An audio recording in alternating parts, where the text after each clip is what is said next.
Okay, so this is your aim for Thursday, and that is what is velocity and acceleration. So I just want to tell you that I have a really great PowerPoint on this, and I will show that to you when I come back on Monday. But I wanted to get you started on velocity and acceleration because there are about 6 questions on the final about this, so it's pretty important. So basically, here's what you need to know. So, well, first copy the aim. What is velocity and acceleration? I'll give you a minute.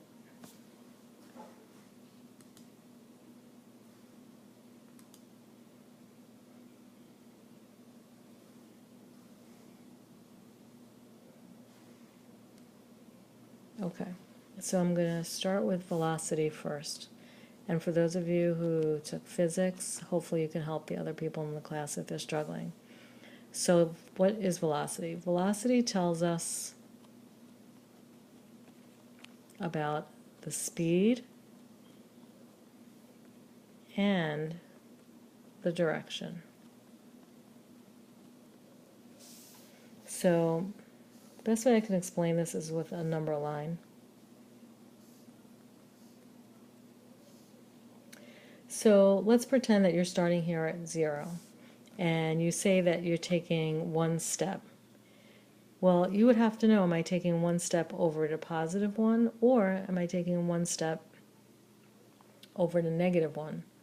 So if I tell you that the velocity is going to be 1 unit like every second, if I say 1 unit, that would mean positive. If I say -1, that would be negative.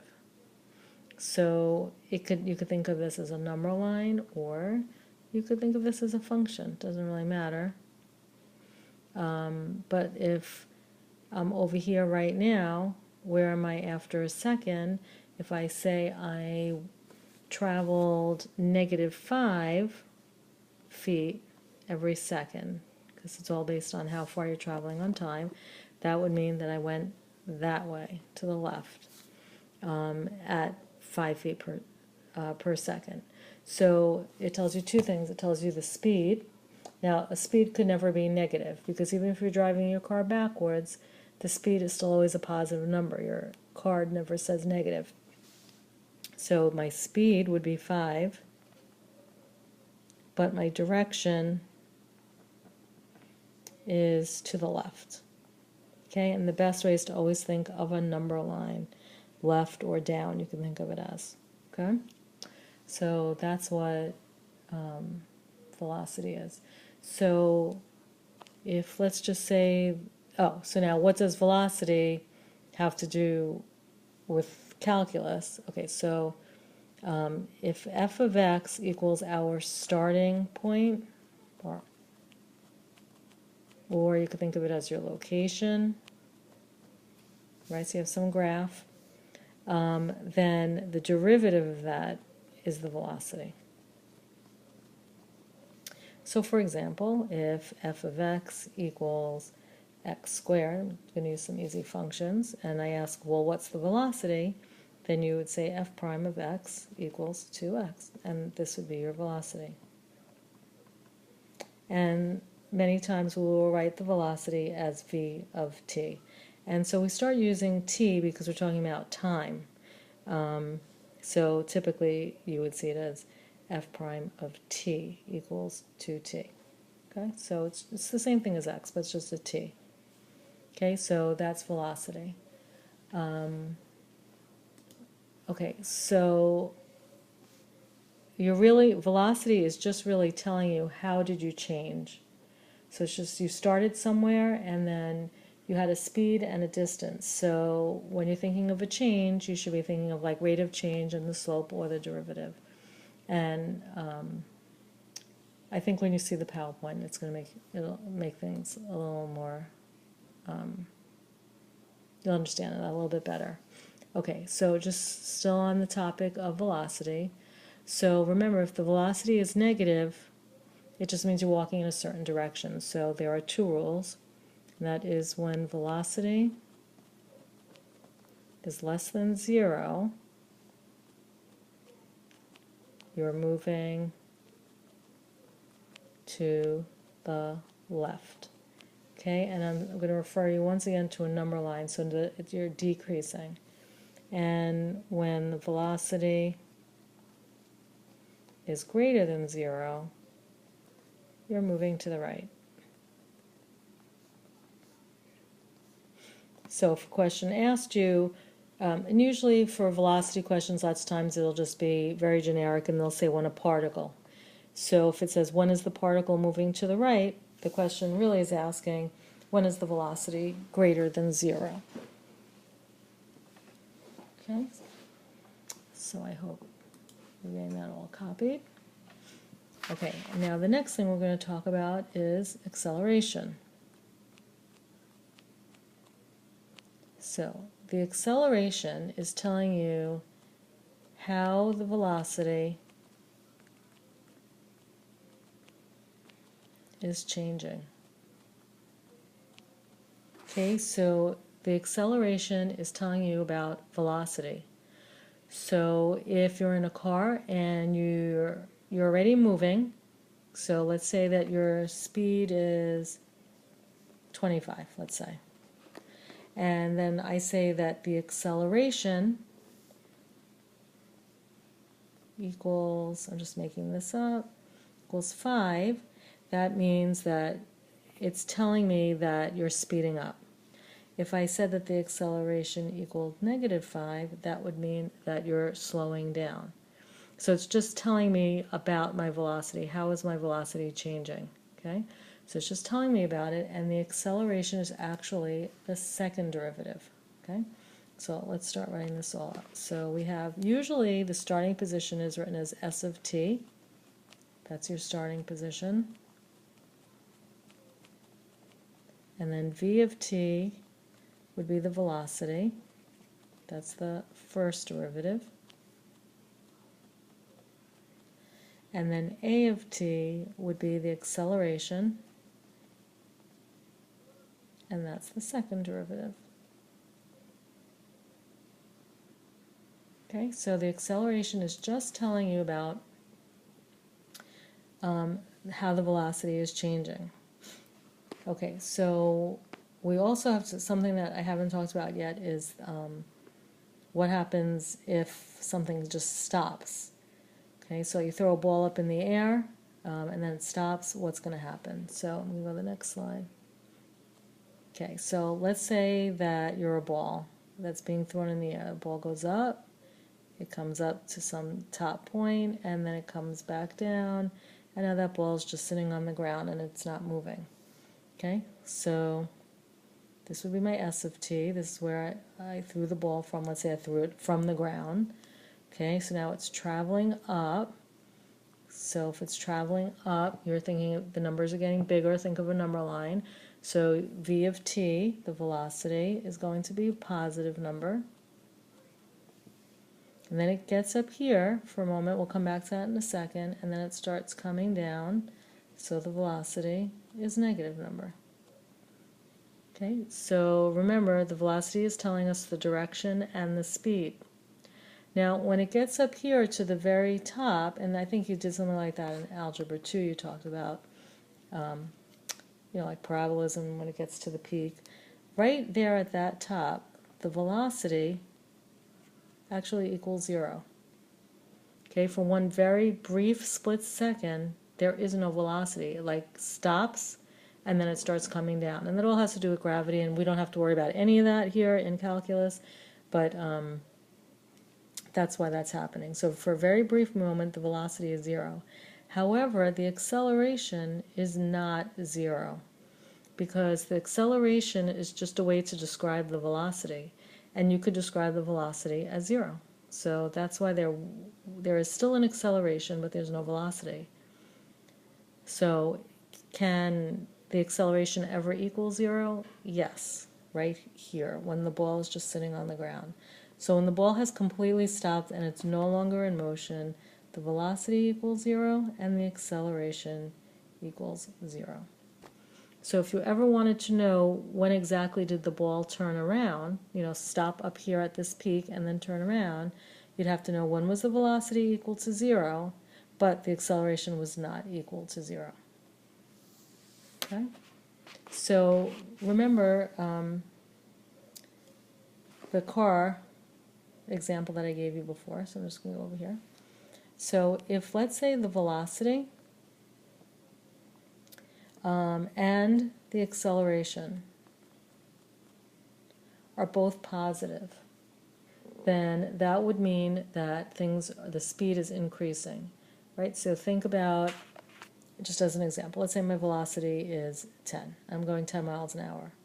But now my acceleration is, I don't know, 2, so it's another 2 miles per hour.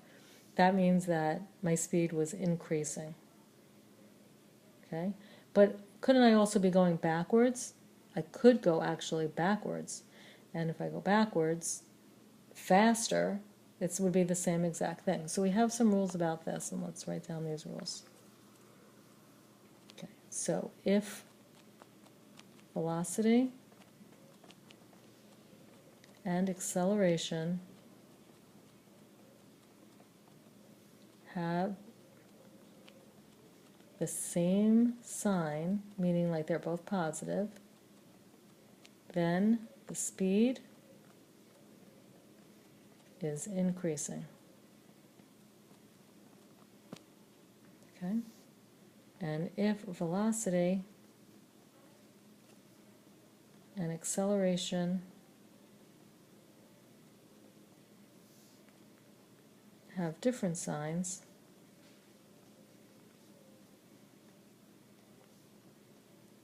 then the speed is decreasing. Okay, so I could have a velocity, but I'm pressing on the gas, that's giving my velocity, and then I take my foot off the gas, my acceleration is going to be slowing down, so the speed is decreasing. So they have different signs, one's positive and one's negative. Okay, here's another rule. If the velocity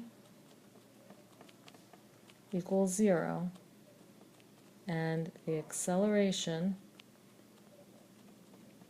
does not equal 0, then the particle, or the car or the ball, it doesn't matter, then the particle has stopped and is changing direction. Okay, and that would be the example that I gave earlier when you throw up the ball. So it's going up in a positive direction. It stops up here for one brief moment, and then it's coming down. That's in a negative direction.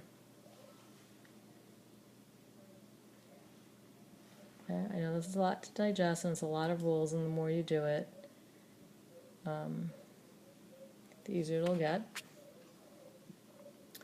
Okay, so one big question that is very popular on the AP exam is when did the particle stop and change direction? Okay, so let's say that our original function was 3t squared plus 2t. And the question is, did this particle ever stop and change direction? Okay, so the particle stops and changes direction when the velocity equals 0. So let's find the velocity. So we're going to get that. And when is the velocity equal to 0? Okay, so we'll get 6t equals negative 2, and t equals negative 2 over 6, which is the same thing as negative 1/3. Now, remember, t stands for time. So can time ever be negative? No. So this would mean the particle never changed direction.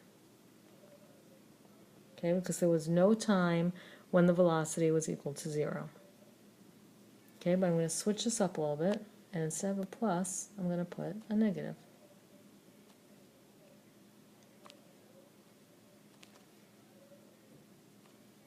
Okay, and let's see what happens now. So I'm going to get rid of all this. Okay, so we take the velocity, and we set it equal to 0. We get 6t equals 2, So t equals 2 over 6, or t equals 1/3. And that means that the particle stops and changed direction at t equals 2/6. But you have to make sure that think of the ball that we threw up in the air. Is this the time when the ball is in the air changing direction, or is this when the ball came to a complete stop? So you have to check the acceleration. So if v of t was 6t minus 2, then the acceleration would just be 6. That means the acceleration is always 6. And remember, you just have to make sure that the acceleration is not equal 0. So your explanation would be that v of t equals 0 when t equals 2 over 6. But a of 2/6 does not equal 0. Therefore, remember those 3 dots means therefore, the particle changed direction at t equals 2 over 6. Now, if it's multiple choice question and you're running out of time and you don't have time to check the acceleration, then you're just going to say it changed direction at 2/6, then hope that that's the right answer. Okay, so let's just summarize everything. Okay, so s of t equals the starting position. Sorry. Okay, v of t is equal to the velocity, and a of t equals the acceleration. Okay, and to find when a particle has changed direction,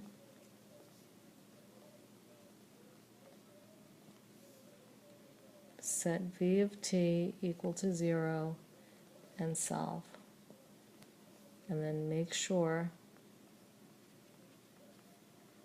that a of t does not equal 0 at that time.